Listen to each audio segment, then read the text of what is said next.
Assalamu alaikum wa rahmatullahi wa barakatuhu. Have you ever noticed that one bad conversation in the morning or a bad text can set the tone for the entire day? Or that your mood can ripple throughout the whole house, throughout your family, affecting everyone, even your kids? Okay, so what if you could actually protect your family's sense of peace and calm by learning to bypass the negativity and build that happy bubble around yourself? Okay, so before we start today, I want to just reintroduce myself. If you're new here, my name is Tasneem. I'm a parenting coach and I help moms find that peace and calm again in their relationships, build that better connection, better communication.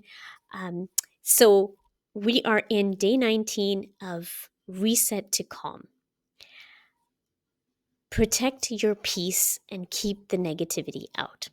Okay, so this is what we're going to be talking about in the next 10 minutes, inshallah, how to spot the negativity and how it enters into your home, okay, and how it affects our homes, our families. Three simple ways to keep the negativity out and bring in more calm and happiness and peace, and that's what we're here for. And I'll try to give you a few real life examples and a few easy tips that you can start using and implementing into your life. Okay. So, if you're a busy mom who wants more patience, and positivity in your home, you're in the right place. Let's get started. So, I know what it's like. Life is busy between all the errands, making dinner, packing the lunches, and it's also very easy for negativity to sneak in without us realizing it. Okay. So, imagine this, you wake up feeling okay. Okay, you're rested, but then you check your phone first thing in the morning. Put your hand up if you are this person that has to check your phone first thing in the morning. I think that's pretty much all of us. It's become habitual. Um, but you check your phone, you get a message that is stressful, or you get an email, or you read the news, and it just suddenly you're just frazzled before breakfast is even served, or you get into the kitchen, or before you get your kids up, or maybe a family gathering leaves you feeling more drained than uplifting, right? So the weekend and someone invites you over and actually leaves you feeling really drained and kind of sad or depressed even. Okay, and your emotions are heavy and they linger on for a couple of days. So we want to recognize that negativity and how it like sneaks in and affects our moods. Okay, so the truth is negativity, whether it comes through people or media or even just our own thoughts, they can really stick to us, right? So our brains are actually wired to notice the bad stuff more than the good, and a survival instinct that has worked for our generations, for our ancestors, but often it kind of works against us in today's world, right? That's what builds the stress and leaves that energy in our bodies, and that's what we emanate out onto our kids. So this means it takes effort to focus on happiness and effort to focus on calm and peace. So, if we're always surrounded by complaining, drama, or stressful news, it can really drain our energy, make us impatient, and even affect our mood and our health. Okay, so how do we protect our homes and our families from this negativity? Okay, this is what I want to talk about. Um, so, first, I want you to start paying attention to how you feel after certain conversations, how you feel after scrolling through Instagram or scrolling through social media, or even attending events. How do you feel? Okay, do you feel lighter and calm, more peaceful, or tense and irritable? Okay, for me, if I am with too many people and it's loud and lots of energy, I'm sort of an introvert, so I like that calm and the peace. I thought I was extrovert, but when I'm in that situation, I get a headache. Okay, so I can notice it in my body. If I have a conversation with someone who just speaks and speaks and talks and talks and talks, I immediately get a headache.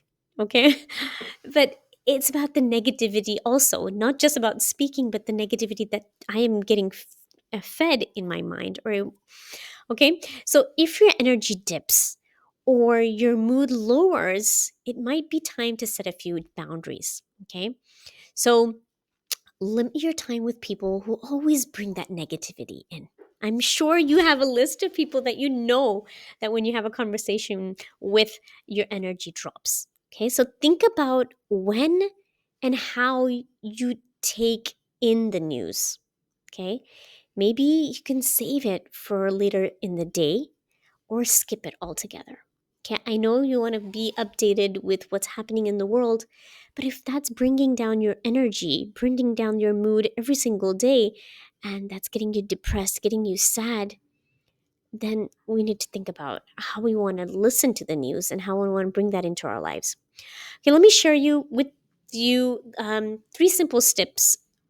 Sorry, my tongue is all over the place today. Let me share with you three simple and effective ways to keep negativity out and bring in more calm and peace. Okay, so first, um, you want to learn to set boundaries. Okay, it's okay to say no. I want to repeat myself. It is okay to say no. You don't have to feel guilty about it. You don't have to say yes to everyone and everything and every event. Okay? So step away from conversations that drain you. Okay? Protect your energy by limiting interactions or changing the topic if they get too negative. Okay, we're talking about us as a mother first, right? Because if you start implementing this into your life, creating the boundaries in your life, you can be teaching the same thing to your kids and creating that environment for your family, okay? So again, we're talking about resetting to calm. And this is a really powerful way of understanding what negativity does to our bodies and our minds and even our souls. You'd be surprised. So let me give you an example. If you get a phone call from a person you know is going to drain your energy or is going to be in that negativity rut and is just wanting to vent to you, you don't have to give them that opportunity. Okay, so I have a friend. I know I will need some headspace when she calls. I set a time. I'm like, okay, you know what, I don't have the space right now. I don't have the head space right now. Let me set a time for her. And it's friendship, right? So we don't want to cut out friendships, but you know, when she wants to vent or someone just to talk to, you're there for them, but give them a specific time that you can speak with her. Okay. Again, just setting a boundary. All right. Secondly, is curate your inputs. So Tony Robbins is a motivational speaker and he's a life coach, and he talks about where focus goes, energy flows, right? So try not to start or end your day with stressful information, stressful news, so stressful social media. Okay? Instead, you want to unwind and practice gratitude or do some yoga at the end of the day. No phones after, 8 o'clock or something. Have a rule, no negativity into your lives. Okay, so start winding down and bringing that peaceful energy in. So, having that morning routine, having the evening routine, when you end with the peace and calm in your lives. Okay, thirdly, create positive routines. So, as I said, morning affirmations, gratitude, and I would say absolutely no TV during dinner times. Okay. This might be a whole new video, but my family is not allowed to turn on the TV during dinner. Okay. That is the time we want to connect, we have a peaceful conversation. We are able to communicate with each other, right? So, even keeping your environment tidy and organized, that sparks joy. Okay, so Mary Kondo, if you've not heard of her, check out her book. I think it's called Keeping Things Tidy. I'll send a link below. But it's really, really powerful. Why, how negativity is brought to you in when you have things messy, when a lot of trash is around, when things are untidy. You want to let go of things that don't serve you. Okay, and that can probably be another video, inshallah. I'll do that, but I love talking about that. So let me give you some real life examples to just bring this in.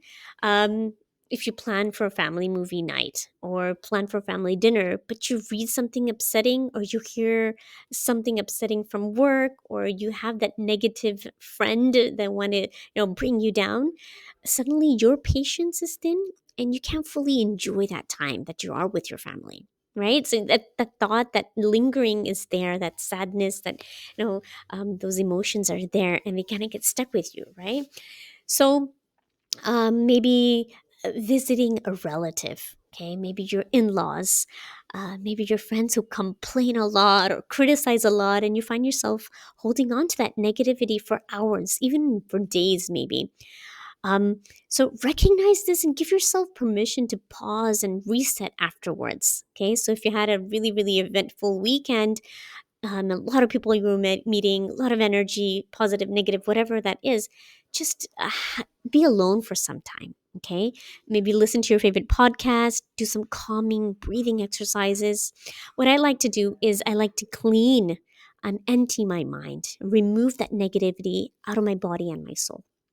Okay. Another thing you can do is go and do gardening. Okay. Start pulling roots out and say to yourself, I remove this from my body, my mind, and my body. I remove this negativity. Okay. When you're cleaning, you want to say that I'm scrubbing away all the negativity. Okay. And you can do this with your kids as well. Make them, teach them by doing a physical activity. You remove that negativity from your body. Okay. um, so science backs up these theories. Neuroscience tells us that negativity triggers stress hormones like cortisol, right? So which wears us down over time. So if you're in that environment, that proximity really, really affects us. So positive psychology pioneer Dr. Martin Seligman found that families who focus on what went well each day build stronger emotional bonds and greater resilience. Okay, and that's what we want with our family, with our kids, right? Um, if you are really wanting some effective calm down tools, um, this is really, really helpful for your kids as well. Check out my bundle. And in that bundle, I have got the wildly effective calm down tools. Okay, these are really things that you can, it's like a toolkit. So whenever you need to find that positivity, find that calm, I've curated like 20 tools in there. So see what works for you, and over time you'll get an idea. You can pick and choose and try a couple of them and see what works from you and what brings you that calm and positivity, and it can start happening instantly, right? um, and the bundle also includes the workshop for parents, how to keep calm and how to not have a screen fest every single day. And there's a guide in there talking about figuring out what your triggers are. Okay, what makes you upset, what frustrates you, and what are your parenting styles. Okay, this is really, really important to understand, to go into your subconscious mind and see the patterns, see the beliefs that you have about parenting, and how this can go on for generations. Okay, if we don't learn these things about emotional mastery for ourselves, it will be passed on to our kids. Okay, so that's why we're working on ourselves first and not saying, oh, my kids are the problem. We want to figure out where we are going wrong first, right? We are the emotional leaders of our homes, and kids often pick up more from our moods and our actions than our words, right? So when we choose calm, when we choose gratitude, when we choose to switch from that negativity to positivity, even the small ways how we speak, we teach them to do the same, right? So let's build a home where peace is not just a wish, but an everyday reality, right? So let go of what doesn't bring you joy. Let go of that negativity, whether that's clutter in your house or draining habits or negative people, even. Okay, practice seeing that glass half full instead of empty, and watch your home transform into a peaceful, happier place and bring it back to calm. Thanks for being here, ladies. I will see you in the next one. Check out the bundle, I'll leave the link below. Let's keep supporting each other in creating homes filled with love, filled with joy, filled with calm. Let me know where you're tuning in from. Leave your Instagram maybe, and we'll connect from there. If you're not connected with me on Instagram, my name is Tasneem K Safi. And I'll talk to you then. Assalamu alaikum.